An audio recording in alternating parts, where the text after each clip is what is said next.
con le rose sue dita, carezza dei fiori. 바리는 이탈리아 남동부에 있는 항구 도시입니다. 네, 아드리아해 쪽을 향한 바다는 그 어디보다 아름다운데요. 네, 옛부터 바리는 아시아와 유럽을 잇는 교통 요충지면서 무역의 거점이었다고 합니다. 네, 그래서 항구 앞에는 늘 거대한 성이 자리하고 있었습니다. 성이 잘 보존돼 있나 봐요? 네, 11세기에 만들어진 성치고는 보존 상태가 좋았습니다. 스베보라고 불리는 이 성은요, 몇 번의 증축과 보수를 거쳐서 16세기의 지금의 모습을 갖췄다고 합니다.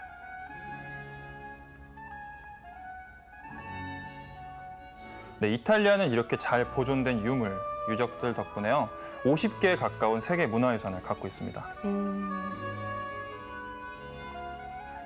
후손들에게는 큰 자랑이자 자산이 되는 거죠. 이제 어디로 들어오신 건가요? 네, 이곳은 스베보성 내부입니다.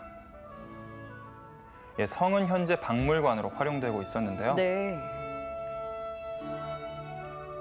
동서를 잇는 무역과 교통의 요충지였던 역사 때문인지 전시된 유물들이 시대별로 아주 다양했습니다.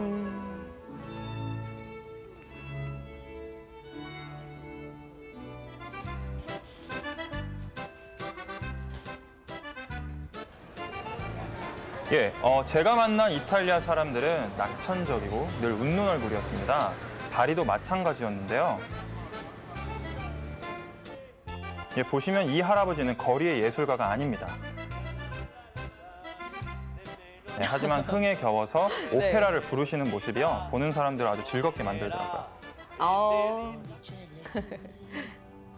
예, 바리는 성이 있는 구시가지와 신시가지로 나뉩니다. 구시가지에는 여느 이탈리아의 도시들처럼 작은 골목길들이 사람들의 발길을 이끌죠.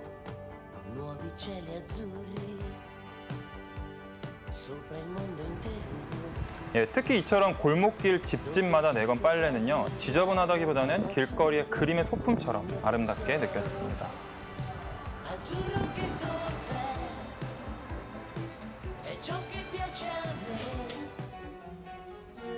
네, 유럽의 도시들은 성당을 빼놓을 수가 없죠. 이것은 까테르 랄레라는 곳입니다. 네, 말 그대로 성당인데요. 11세기 후반 바리가 십자군 원정의 중심 도시였을 때 세워졌다고 합니다. 이렇게 보기보다는 참 오래된 건물이군요. 네, 맞습니다. 오래된 성당치고는 보존도 아주 잘 되어 있었고요. 네, 보시다시피 무엇보다도 화려하지 않았던 것이 인상에 많이 남았습니다.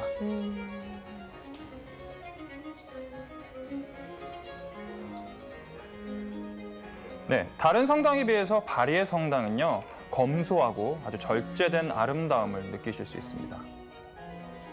대도시에 있는 화려한 성당들과는 확실히 달라 보이네요. 네, 맞습니다.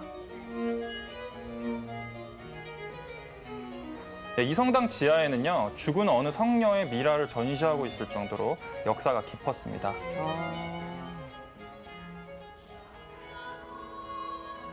예, 제가 갔을 때 성가 연습이 한창이었는데요. 요란한 악기들보다는 인간의 목소리와 그윽한 파이프 오르건만으로 성당을 가득 채워 경건함을 더해주었습니다.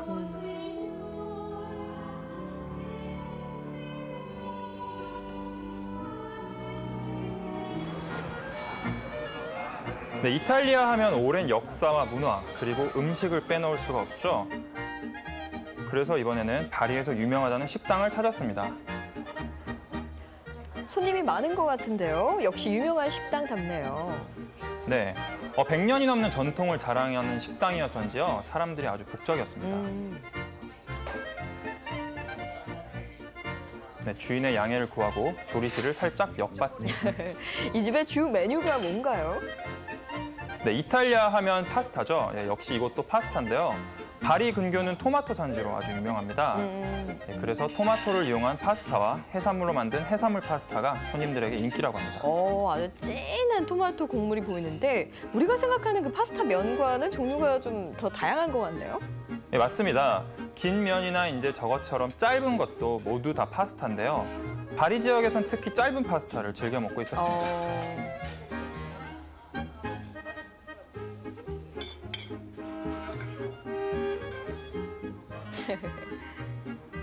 이 면마다 맛이 조금씩 다르더라고요. 그렇습니다. 네, 그 외에도 닭고기로 만든 스테이크도 손님들의 사랑을 듬뿍 받는다고 하더라고요. 아, 이게 닭고기였군요. 네, 맞습니다. 맛이 어때요? 뭐 체다 치즈를 많이 사용해서인지 우리나라 파스타보다 좀 진한 맛이 많이 느껴졌습니다. 네, 바리의 밤이 찾아왔습니다. 성곽과 잘 어울리게 해놨네요. 네, 문화예술의 국가답게요. 조명 장치도 허술하게 설치한 게 아니라 아주 관심을 끌 것이 조명으로도 자국기를 표현했다는 점들이 있습니다. 네, 여기서 보시다시피 망루의 이태리 국기의 삼색을 비추니까 아주 색다르더라고요. 이탈리아 자국에 대한 자부심이 느껴졌습니다. 네.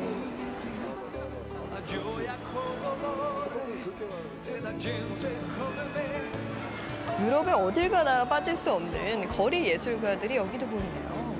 맞습니다. 우리나라 거리에서도 어렵지 않게 만날 수 있는 거리 예술가인데요. 차이라면 관람태도입니다. 이곳은 거리의 예술가를 무시하지 않고요. 존중하고 또 함께 즐기는 점 아주 배우고 싶었습니다. 이탈리아 하면 오랜 유적지도 좋고요. 아름다운 건축물도 참 좋지만 야경도 또 아름답다는 걸 오늘 영상을 보니까 알 수 있네요.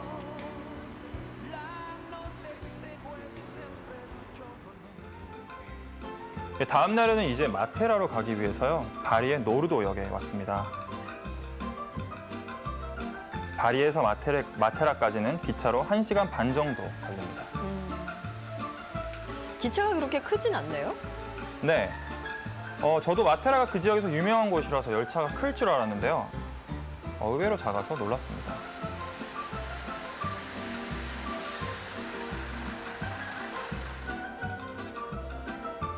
네, 마테라까지 가면서 기관사께 양해를 구해서요. 앞판에서 선로를 촬영했습니다. 친절하시네요. 어디든지 양해를 구해서 어디든 가시는 것 같아요, 보니까. 네, 이탈리아 사람들 특유의 친절함에 여러 번 신세를 졌습니다. 네.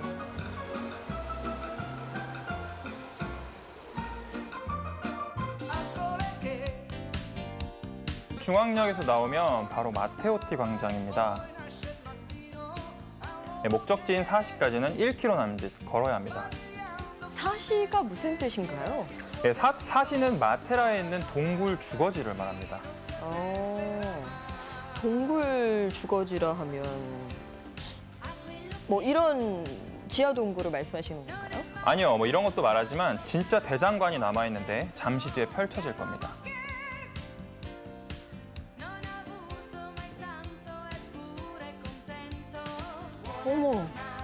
어머, 이런 세계가 있었군요. 네, 방금 전에 광장과는 전혀 다른 모습이죠? 네.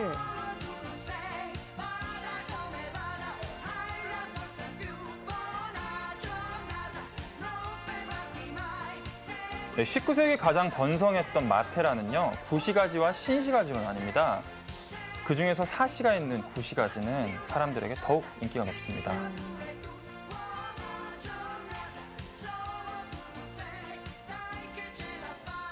네, 이것은 사시를 축소한 조형물입니다. 어떻게 생겼는지 이해가 되시죠? 아, 이렇게 조형물을 보니까 이해가 되네요. 마치 거대한 성 같은데요?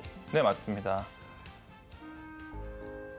네, 사시가 어떤 모습인지 본격적으로 탐험에 나서보겠습니다. 마치 딴 나라 여행 가는 그런 기분이었겠어요? 네.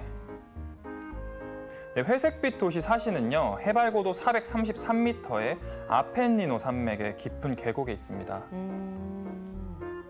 그러니까 여기에 있던 게 모든 게 다 집이었다는 말씀이신 거죠? 네, 맞습니다. 석회로 된 돌들은요, 굴을 파고 공간을 만들기 아주 적절했죠. 보이는 것처럼 황량한 환경 탓에요, 사시는 독립심이 투철하고 지역 공동체 성격이 강한 마을을 이뤘었습니다. 19세기 중반까지 3,300개의 동굴에 2만 명 정도가 살았다고 하고요. 1980년대에는 가난한 남부의 상징처럼 여겨져서 국가의 수치로까지 여겨졌다고 합니다.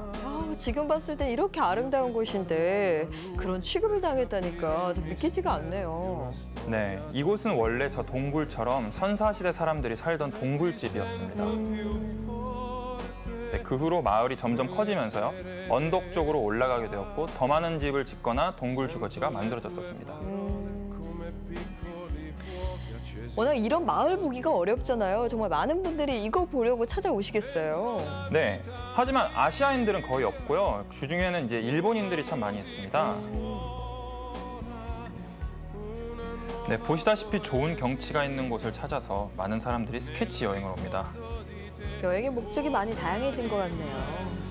네, 휴양이나 역사 탐방과는 또 다른 개념인 셈이죠.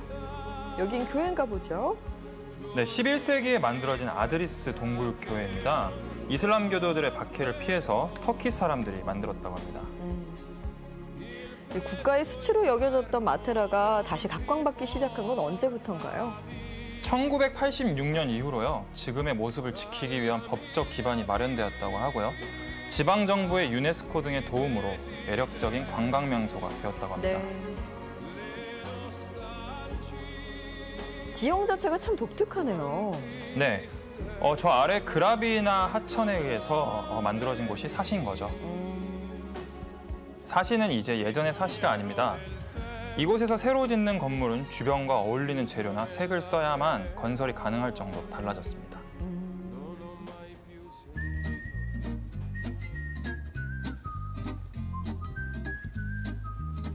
기념품 파는 데인가 봐요. 네, 이 지역에 사는 꼬마가 직접 기념품을 만들고 있었는데요.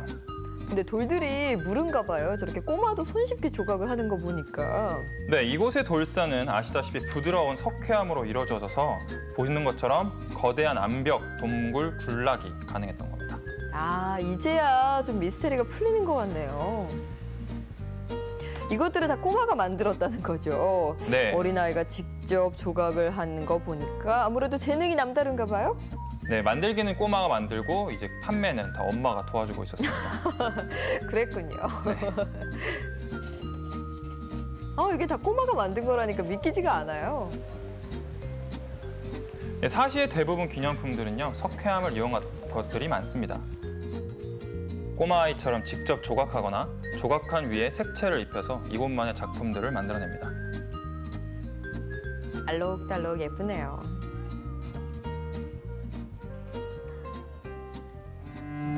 저는 근데요, 암벽 계곡을 파서 어떻게 살았는지 그 내부가 아까부터 좀 궁금했거든요. 네, 지금은 사용하고 있지 않은 옛날 주택들을 들어가 봤는데요. 네, 겉으로 봐서는 나름대로 중정도 있고 문 같은 것도 갖춰져 있어서 석회암을 뚫고 만든 집 같지 않았습니다. 그러나 내부를 보니까 동굴이란 느낌이 확 들었습니다. 그냥 얼핏 봐서는 그리스의 어느 마을 이렇게 보이는데 겉보기와는 다른가 봐요. 네, 아마도 동굴집들이 계곡에 있어서 어둡기 때문에 더 그렇게 느끼셨을 겁니다. 그래도 이렇게 만들어서 사람이 살았다는 게 놀랍네요. 네, 사람의 힘이 대단하다는 생각도 들었습니다.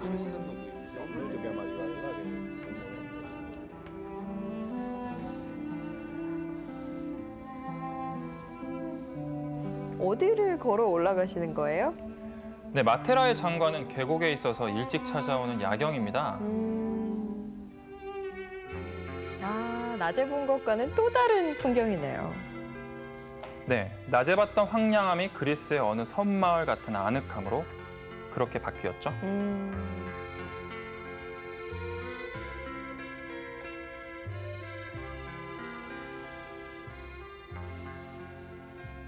정말 낮과 밤의 분위기가 다르네요.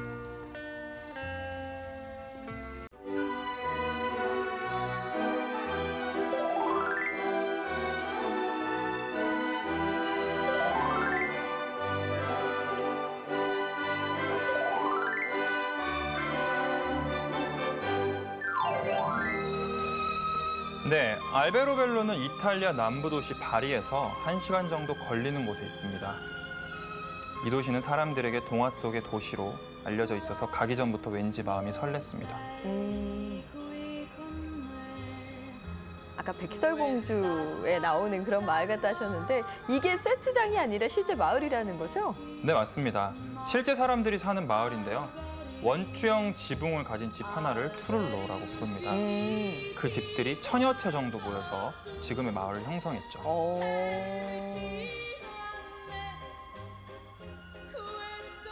흰 벽과 돌 지붕이 아주 묘한 조화를 이루면서 아주 깔끔한 모습이네요. 네. 덕분에 알베르벨로는 이탈리아나 유럽 사람들이 많이 찾는 곳입니다. 아까 말씀하신 대로 우리 너와 지붕처럼 지붕에 돌을 얹은 거죠? 그렇습니다. 모르타르 같은 접착제를 사용하지 않고요. 납작한 돌만 쌓아서 지붕을 올렸습니다. 근데 이런 지붕을 만들게 된 데는 이유가 있을 것 같은데요. 여러 가지 설이 있는데요. 중세 때 가옥에 부과되는 세금을 피하려고 부수기 쉽게 돌지붕을 올렸다는 이야기가 있습니다. 근데 정작 확인된 바는 아닙니다. 그런데 지붕에 뭐가 그려져 있는 것 같아요? 네, 보시다시피 집집마다 그려진 것들이 다 다릅니다. 네. 어떤 것은 물고기를 상징하고요. 새나 태양 등 상징하는 바가 다 다양합니다. 근데 왜 저런 그림을 그린 거죠? 이 마을에서 전통적으로 내려오는 일종의 하늘과의 소통 방식이라고 하지만 설명 표지판과는 달리 무늬도 참 다양해서요. 각자 개성대로 표현하는 것 같기도 했습니다. 그렇군요. 여기는 모든 것이 미스테리한 곳인가 봐요. 마을을 돌다가 지붕을 고치는 아저씨를 만났습니다. 만드는 법을 보니까 아주 간단하더라고요. 돌 모양을 네모나게 다듬어서 하나씩 쌓아 올리는 것이 전부입니다. 그래도 이렇게 네모나게 다듬어서 올리는군요. 네. 그냥 쑥쑥 올리면 되니까 또 하려면 저희도 할 수 있는 거 아닌가요? 하지만 단순하게 만들었기 때문에 지금까지 아름다움을 유지한 것이라고 학자들은 말합니다. 네. 네, 이번에는 내부를 볼게요. 내부 궁금해요. 예, 트룰로의 내부는 넓지가 않습니다. 바닥에는 돌을 깔아 올라오는 습기 등을 차단하고요. 천장은 돌로 높이 쌓아져 있어서 환기가 아주 잘 됩니다. 답답하진 않겠군요. 네. 트룰로 하나는 공간이 좁지만 여러 채가 모이면 트룰리라고 부르면서요. 근사한 집이 됩니다. 그러니까 주택을 트룰리라고 부르는 거군요. 네, 그렇습니다. 알베르벨로는 우리나라에는 그다지 알려져 있지 않았지만 일본인들 사이에서는 인기가 높습니다. 그래서 마을 곳곳에는요. 스케치 여행을 온 일본 관광객들을 많이 볼 수 있습니다. 스케치 여행이라 정말 멋있을 것 같아요. 네, 근래에 들어서 특히 일본 사람들이 경치가 아름다운 곳을 찾아서 스케치 여행을 이렇게 많이 온다고 합니다. 우리는 사진 찍기 바빴을 텐데 이렇게 또 천천히 음미하면서 이렇게 스케치를 하다니까 정말 좋아 보이네요. 그림도 멋지네요.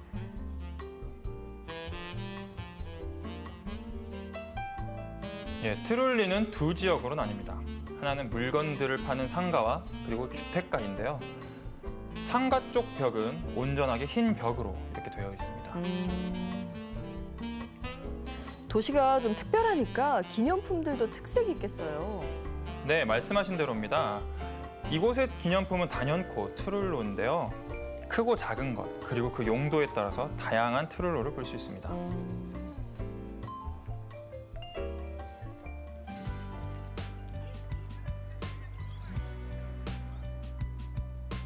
네, 대를 이어 앙증맞은 트룰로를 만드는 사람들을 만나봤습니다.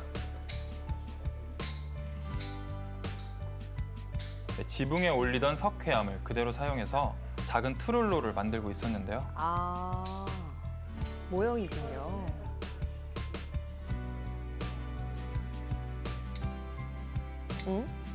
아니 이렇게 돌을 마치 이렇게 뭐라고 그러죠? 철사 끊는 거라고 해야 되나요? 그런 것처럼 지붕을 만드네요. 네, 저도 장난감집 만드는 것 같아서 신기했습니다. 네. 실제 집과 다른 점은요. 미니어처 지붕에는 접착제를 사용하더라고요. 네, 선물용이라서 이리저리 움직이면서 돌이 빠지기 쉽기 때문에 접착제가 필요하다고 합니다. 아까 지붕 올리시는 분이랑 작업하는 방법이 거의 같아요. 그렇습니다. 마을을 구경하고 있는데 주민 한 분이 집안을 봐도 좋다고 하셔서 내부를 둘러봤습니다. 초대받으셨군요. 어떤 모습일까요? 그런데 생각보다 좁고 물건들이 많아서 좀 실망했습니다.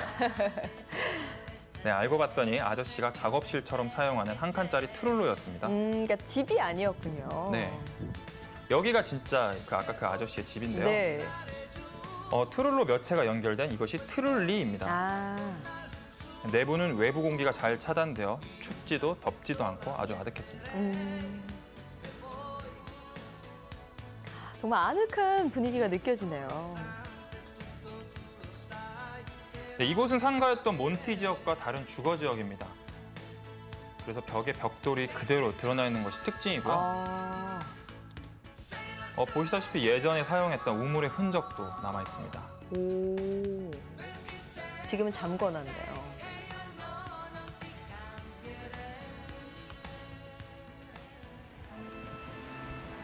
네, 유럽은 어느 마을이나 그 중심에 성당이 있죠.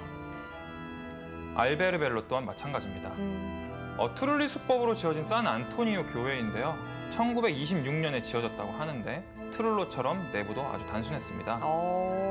트룰로로 지어진 성당이라니까 또 특별하네요. 네, 그래서 보통의 성당들과는 달리 좀 네. 사이즈가 아주 작고 아담했습니다. 아,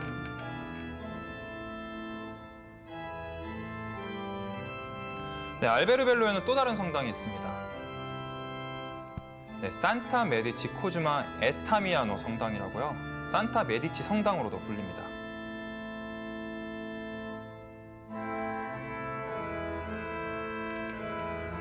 네, 마침 성당 문이 닫혀 있어서 내부 촬영은 못했습니다만 이 성당은 외관에 특징이 있다고 해서 찍어봤습니다.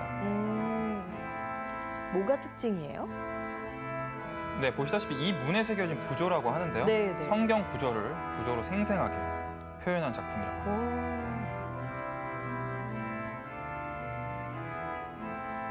예술 작품이네요. 네.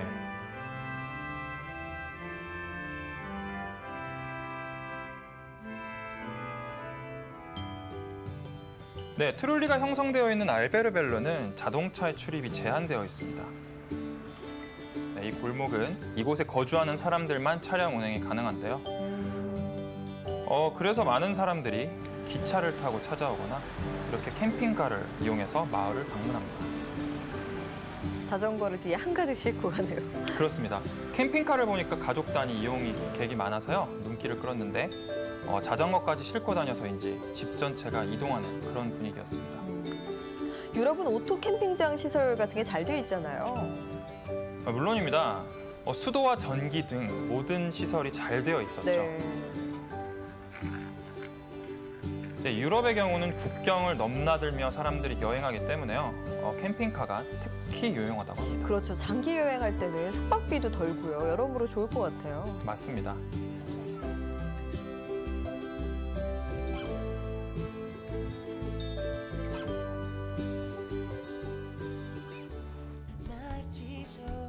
분위기가 확 바뀌었네요. 여긴 어딘가요?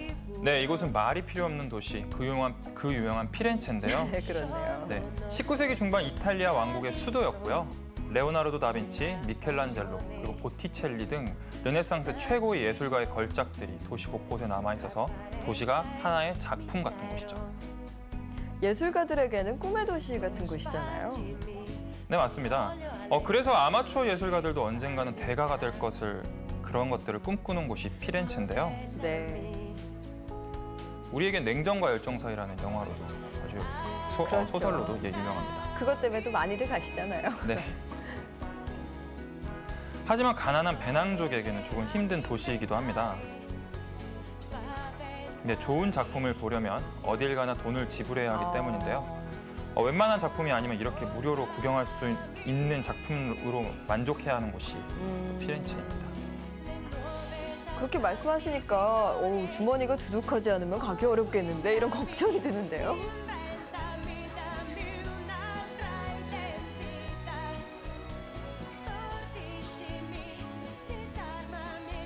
그래도 피렌체 거리에 앉아 유명한 건축물들 물리며 동상들을 바라볼 수 있다는 것만으로도 충분히 피렌체를 찾은 보람을 느낄 수 있었습니다. 그러게요. 그냥 도시에 앉아만 있어도 뿌듯하겠어요. 어디로 가시는 거예요? 네, 피렌체에 오면 절대 빠뜨릴 수 없는 구경을 하러 갑니다. 시장 구경하러 가시는 건 아닐 것 같고 어디 가시는 거죠? 네, 비록 가난한 배낭족이었지만 피렌체의 상징인 두오모를 안 볼 수는 없었습니다. 영화 때문은 아니죠? 그럼요.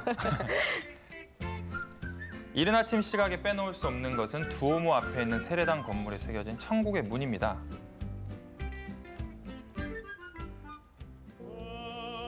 네, 이곳은 미켈란젤로가 칭송하며 붙인 이름이라고 하는데요. 진품이 아닌 복제품임에도 왜 그런 이름을 붙였는지 짐작이 갔습니다.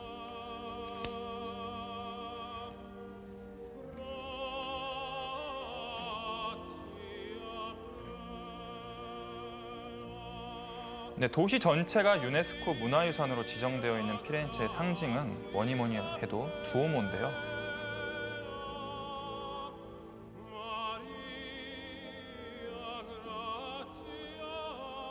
보시다시피 두오모 성당은 그 자체로도 볼거리지만 성당 천장에 그려진 프레스코와 최후의 심판을 놓쳐서는 안 됩니다.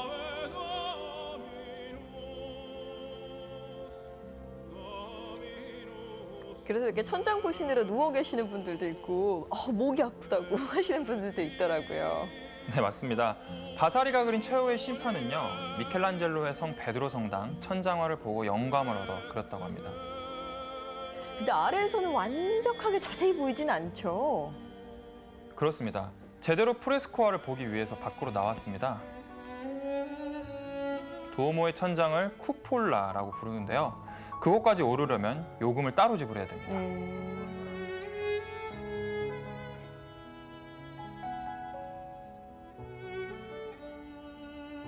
네, 저렇게 464개의 계단을 올라야 피렌체 전경과 함께 쿠폴라 내부의 프레스코화를 제대로 감상하실 수 있습니다. 근데 말이 464개 계단이죠. 사실 얼마나 힘들겠어요. 고생하셨네요. 네, 쿠폴라 꼭대기까지 오르기 전에요. 프레스코화를 볼 수 있는 관람대가 있습니다. 네. 네, 그곳에서 바라본 최후의 심판은 아래에서 봤을 때보다 훨씬 사실적이어서 아주 무시무시한 기분이 들었습니다. 와, 그렇네요. 이렇게 화면으로만 봐도 그런데요. 네, 천사와 악마가 같이 다 저렇게 표현되어 있죠. 네, 말로 표현하기보단 직접 보시길 권하고 싶은 그림이었습니다. 네. 무서운 악마의 모습도 보이네요. 네. 정상에 오르셨나 봐요. 그렇습니다. 여기가 쿠폴라 위입니다. 왜 많은 분들이 여기를 또 안 다녀가면 서운하다고 말씀하시는지 알 것 같네요. 피렌체 전경이 다 보이는데요?